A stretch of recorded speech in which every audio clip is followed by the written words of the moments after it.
Mac computer and plug it into your computer. That's what I've done. Right, cool, ready?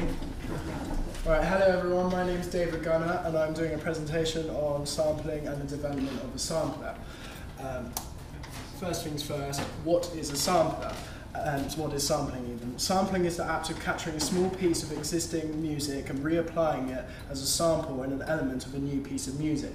So sampling as an art form has been dominant in popular music since the creation of hip-hop in the early 80s, although it has been used by popular artists such as Brian Eno, but before then, in 1981, he produced My Life, which is extensive use of sampling was considered groundbreaking.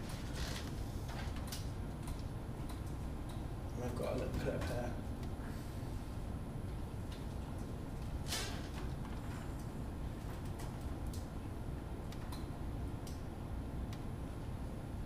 Or apparently not.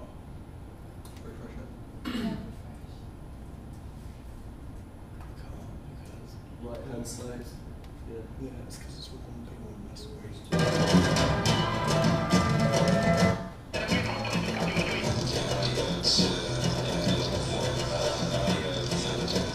So, Brian Eno's My Life was a really weird and abstract use of a sample of electro pop.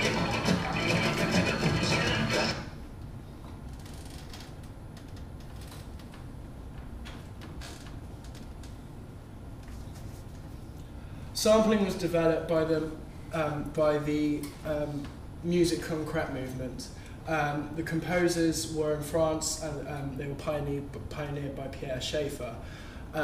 Sampling was an idea formed by these composers in France in the 1940s. Their experimentation with electronic music was based around the idea of sampling natural sound sources, and it was the first music composed on physically manipulated tape machines like the TC-603 for the sole purpose of being resampled.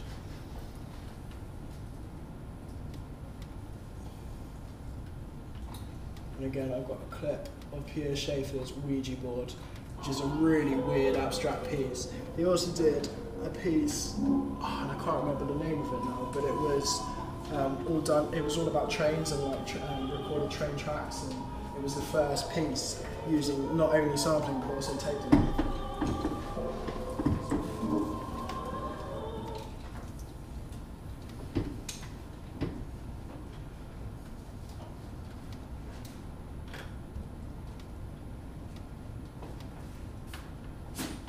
In 1969, Cool Herc creates the first breakbeat by mixing James Brown's Give It Up and Turn It Loose into Michael Vanier's Bongo Rock into Babe Ruth's The Mexican.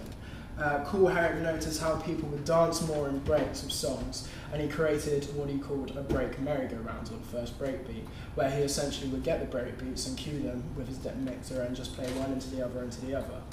And what he came out with was the blueprint for all hip-hop. In 1970s, Grandmaster Flash created a DJ-specific mixer which allowed him to manipulate samples on record. So the DJ-specific mixer that he created allowed him to utilize samples while manipulating them through headphones in order to repeat them throughout the song. This meant he could utilize the samples in real time, and it shows how the technology progressed to where it needed to be to suit the already formed idea of sampling. So effectively, he created the first cue on a mixer.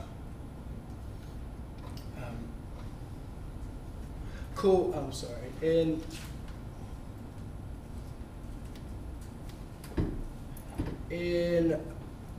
1979, Cool Herc discovers the Apache, which was subsequently hailed as the ultimate break and was used by artists such as Grandmaster Flash, Africa Bambaataa, Grand Wizard Theodore, Jazzy J, and even recently Fatboy Slim.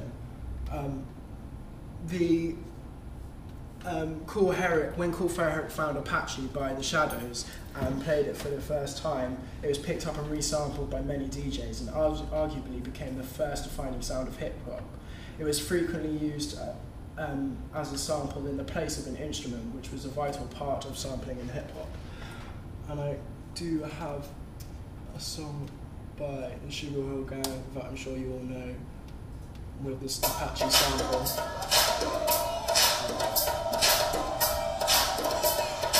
Just the kind of guitar, like now, now, now, now, now, now.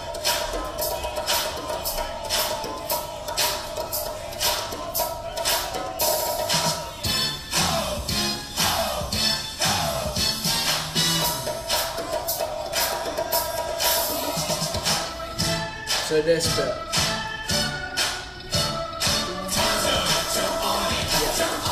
Yeah. Cool. In 1984, the West Coast began using untouched genres such as electro to sample from. This use of samples progressed in the West Coast and began to look at new genres such as electro. The sample to sample and make new sounds, expanding the possibilities of the instrument or the sample.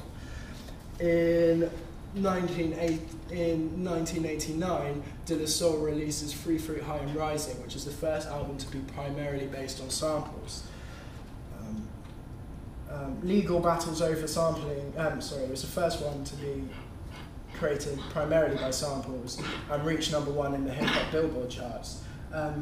Legal battles over sampling, it was one of the first albums to get put in a legal battle over sampling, which was something that became more and more common in the late 80s. This directly affected the progression of sampling, with artists using minimal samples so that no one would find out what they're sampling. Now, this comes on to the ethics of sampling. Is it okay to sample someone's track? How much do you need to do to it before it's your piece as opposed to someone else's?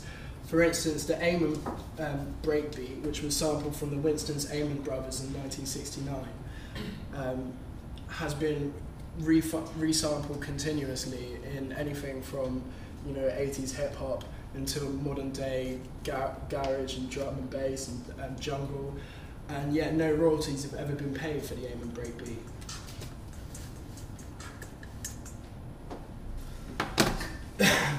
And in fact, it's also been used in loads of commercial and corporate ventures trying to sell anything from cars to yogurt. In fact, if I can find it, I'm sure you've all remembered this advert. Nice. Now let's mix it up differently, like a Muller corner. So is it okay for corporations to be sampling music even though the original artists are not getting anything for it? Muller corner. Mix it your way.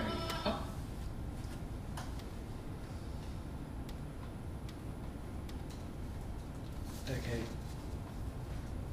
So what is a sampler? A sampler is an electric instrument, similar in some respects to synthesizers, but instead of generating sound, it uses samples of sound.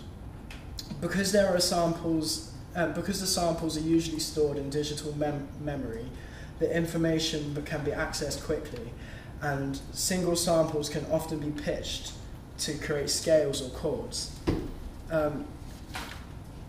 Okay, so a sampler is similar to a synthesizer in the sense that it still has LFOs, filters, envelopes. In fact, the EX24 has the same routing matrix as the ES2 synth. What it doesn't have, however, is oscillators. This is because samples use audio as opposed to synthesized sound, so it doesn't need oscillators to create the sound. But you can still filter it through the same parameters.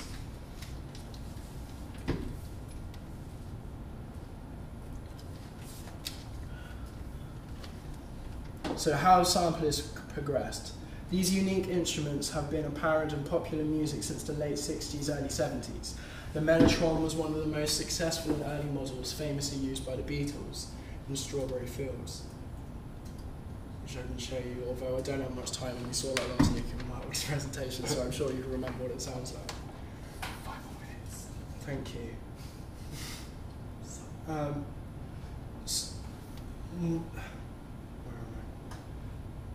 So the mellotron was an electronic or mechanical instrument and a polyphonic tape replay keyboard originally developed and built in Birmingham, England. It was in the early 60s. It successed the Chamberlain, which was the first sample-back keyboard intended for music. So it doesn't differ in concept to modern-day samplers. However, it had no digital memory, so you can import your own music, or but yeah, and it worked by playing, triggering tape loops and pre-recorded audio with playback triggers under each of the piano keys.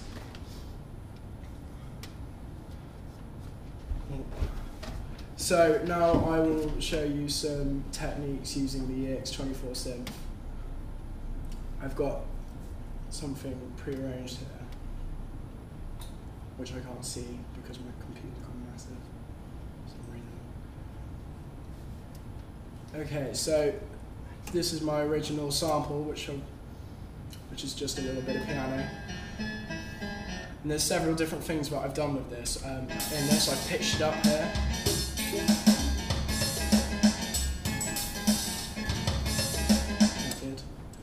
And I've also slowed it down by creating transient markers here.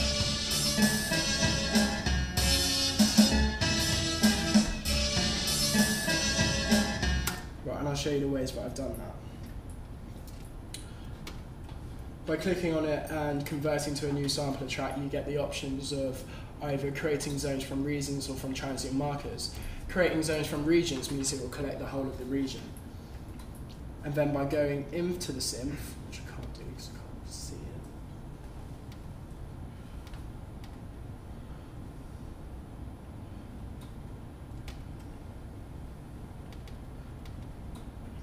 you can go onto this edit function here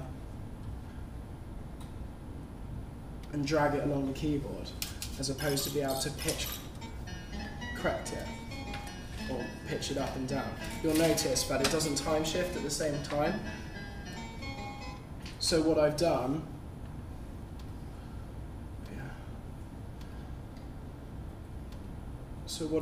here to pitch it up and make it go together with that one is I put it into audio and then I flex timed it across so that it's the same length as it would be. And then the other option is to convert to sampler track and use transient markers. This means that you can use each individual note and drag them across like I've done. I won't try and do it there because I can't actually see it on the computer. It's zoomed in for some reason since it's been on the projector.